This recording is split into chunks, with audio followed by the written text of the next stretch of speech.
Ako si Daniel. Hindi nyo kilala, pero ito ang nangyari sa araw ko. Maaga pala ako nag-ayos ng gamit ni Dior. May lakad kasi kami ngayong araw. Pupunta kami ng Manila. Marami-rami rin kasi mga gamit ni Dior. Mahirap na pag may naiwanan, lalo na't malayo. Mahirap pumili kasi pag lalo ginabi na kami dumating.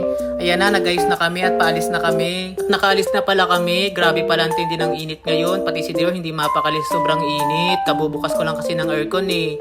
At nandito na rin pala kami sa biyahe. Wala na rin pala akong gas kaya magpapagas na lang din muna ako. Buti na lang medyo mura ngayon ang gasolina. Mga nakaraan kasi ang taas ang gasolina. At least kahit papaano nakatulong yung pagbaba ng gasolina. Medyo malayo-layo rin kasi yung biyahe namin eh.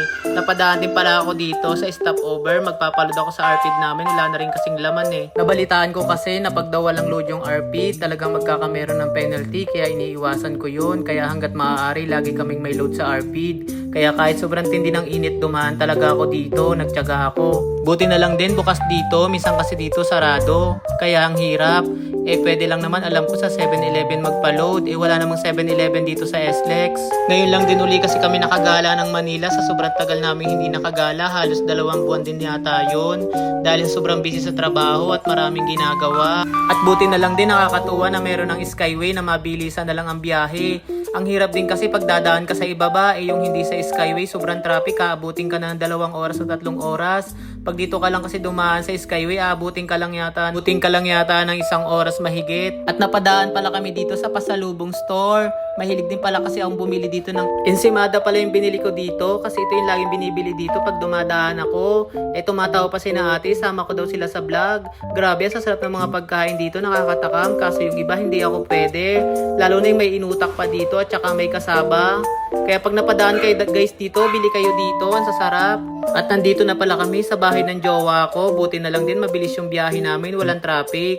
At saka pala nagpasama pala yung jowa ng kapatid ko, umalis kami. Punta daw kami sa Green Hills, hindi ko nga alam kung anong gagawin namin kaya nag-video-video na lang ako dito. Grabe, ang dahil palang mabibili ditong iba-iba. Kung talagang mahilig ka sa mga abubot, marami ka ditong mabibili. At saka ang dami ding mga cellphone dito. At nagtingin-tingin na pala kami ng mga cellphone dito. At yun na pala, napabili na ng cellphone yung kapatid ng jowa ko. Grabe talaga.